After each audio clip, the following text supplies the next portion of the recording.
Halo, selamat pagi, selamat siang, selamat sore, selamat malam. Selamat kapan Anda menonton video yang saya buat. Saya ucapkan selamat datang di video saya yang kedua. Di sini saya akan menjelaskan praktikum keempat, yaitu tentang pengolahan titik untuk memenuhi tugas pengolahan citra digital. Sebelumnya, perkenalkan dahulu nama saya Enrico Vincentius Manurung. Saya dari program studi ilmu komputer Stambuk 2022 di kelas B. Baiklah, di sini saya akan menjelaskan materi kita hari ini yaitu pengolahan titik. Materinya yaitu enhancement dan pengolahan titik atau point processing. Tujuannya adalah untuk mahasiswa dapat melakukan image enhancement pada citra dengan point processing.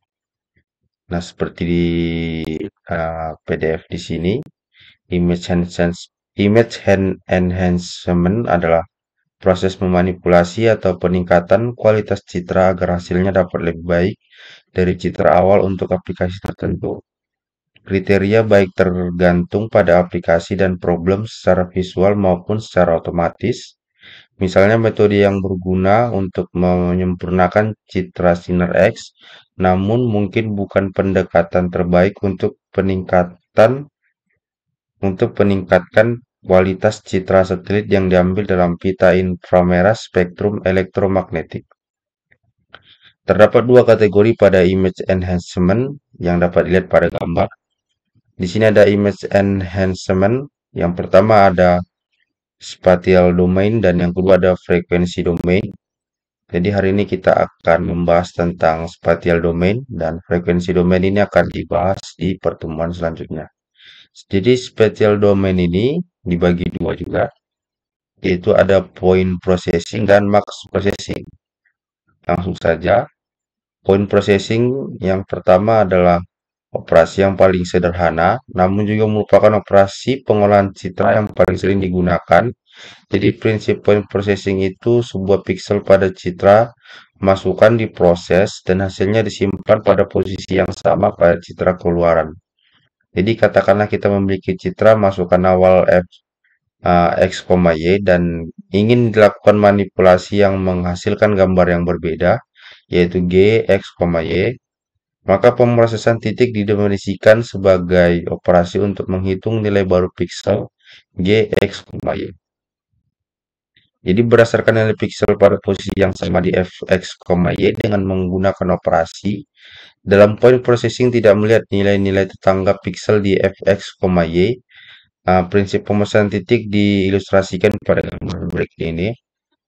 Jadi di sini ada kita buat input yang pertama fx, y dan outputnya adalah gx, y. Jadi operasinya adalah tetap sama di sini warna hitam, di sini juga warna hitam. Jadi ada beberapa contoh point processing yang paling mendasar dalam pemrosesan citra digital yang biasa dilakukan. Yang pertama adalah thresholding, image negatif, image contrast. Lalu ada operasi aritmatika, ada penjumlahan pengurangan citra, perkalian pembagian dua buah citra, perkalian pembagian citra dengan skala. Lalu ada operasi boolean, lalu ada operasi geometri. Yang pertama adalah thresholding, itu teknik pengolahan citra berbasis pixel yang banyak digunakan untuk segmentasi, yaitu dengan cara memberikan suatu nilai mungkin putih jika piksel lebih besar dari nilai ambang batas, yaitu adalah threshold, dan memberi nilai lain itu mungkin hitam jika piksel lebih kecil dari nilai ambang batas. Jenis operasi threshold itu ada value and threshold level, ada threshold binary, ada threshold binary inverted, ada truncate, lalu ada threshold to zero, inverted, lalu ada threshold to zero. Nah, dalam OpenCV, fungsi yang digunakan adalah cv2.threshold.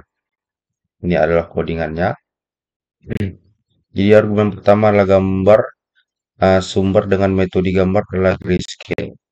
Jadi mode gambarnya adalah harus dengan grayscale. Argumen kedua adalah nilai threshold yang digunakan untuk klasifikasikan nilai pixel. Argumen ketiga adalah Maxwell memiliki nilai yang akan diberikan jika nilai pixel lebih terang, ada nilai threshold.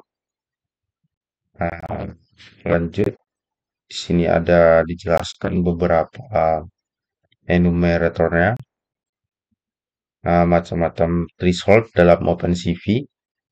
Lalu yang kedua ada image contrast, itu artinya kontras itu menyatakan sebaran terang atau lightness dan gelap. Jadi terang dan gelap di dalam sebuah gambar. Jadi citra dengan kontras rendah dijadikan oleh sebagian besar komposisi citranya adalah terang atau sebagian besar gelap. Lalu ada operasi aritmatika, brightness and contrast citra dapat dikendalikan oleh open aritmatika. Jadi fungsi aritmatika pada nilai pixel RGB itu ada addition of constant, ada subtraction of constant, ada multiplication by a constant, dan division by a constant. Lalu yang terakhir ada operasi boolean. Jenis operasi boolean atau bitwise ini telah dibahas pada modul praktikum kedua. Lalu ada operasi geometri, dibagi juga. Yang pertama ada scaling, untuk mengubah ukuran gambar lebih besar atau lebih kecil. Pada OpenCV dapat dilakukan dengan memanggil fungsi cv.resize. Yang kedua ada translation. Pada OpenCV-nya dilakukan dengan memanggil fungsi cv.affine.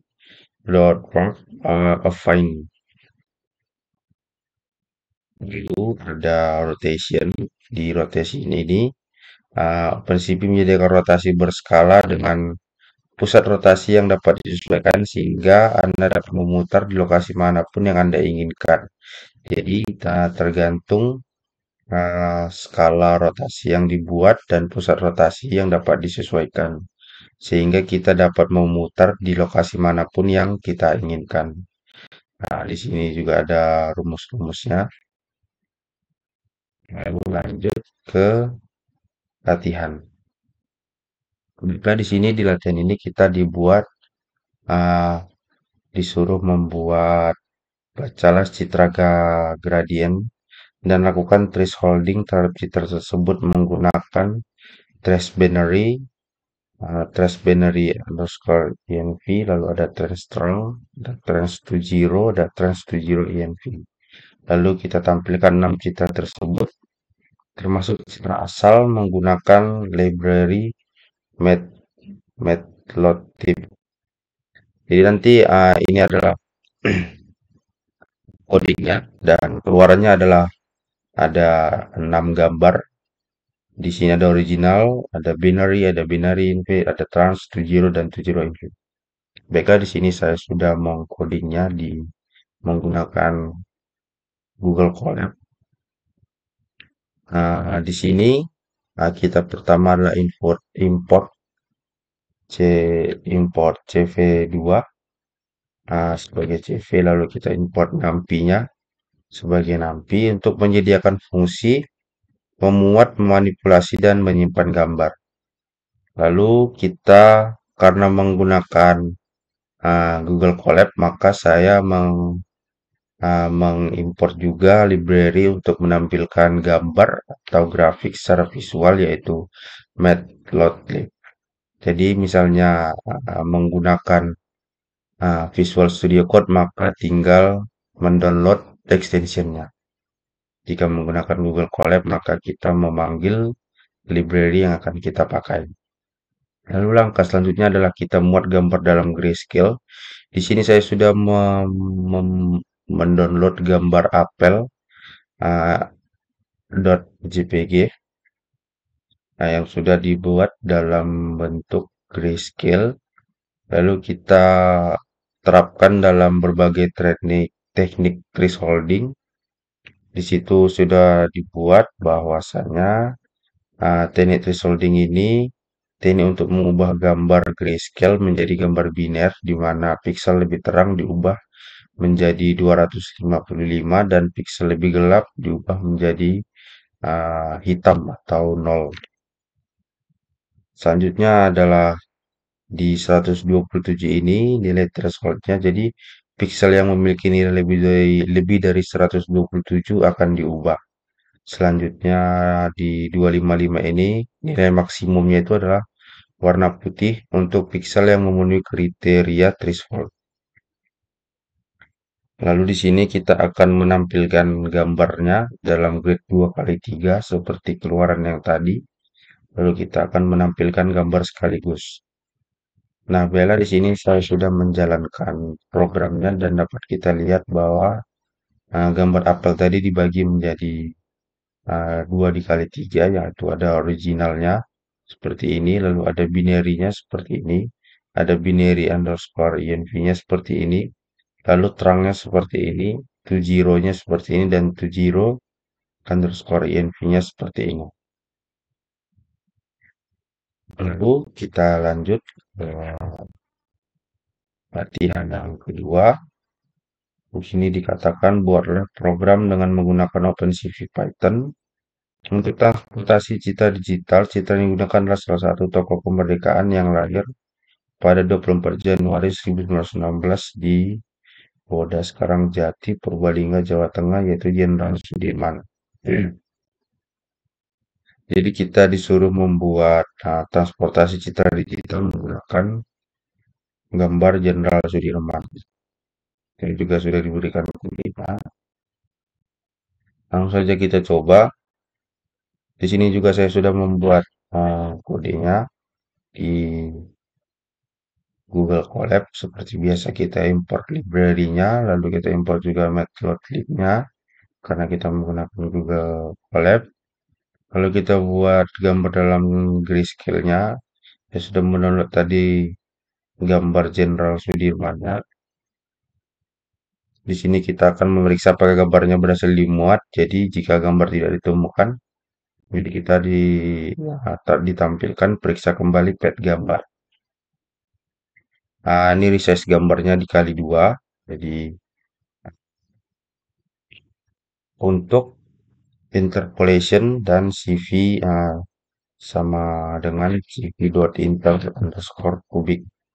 Jadi di situ kita untuk resize gambarnya menjadi dikali 2. Lalu kita lanjut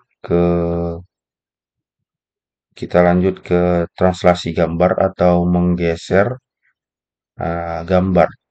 Jadi di sini ada NP float ini itu untuk matriks transportasi translasi yang akan menggeser gambar. Jadi 100 ini menggeser gambar 100 pixel ke kanan. Nah, 50 menggeser gambar 50 pixel ke bawah. Selanjutnya ada cv.warp ini. Warp ini adalah menerapkan transportasi affine. Jadi dalam hal translasi pada gambar. Selanjutnya ada rotasi gambar 45 derajat ini.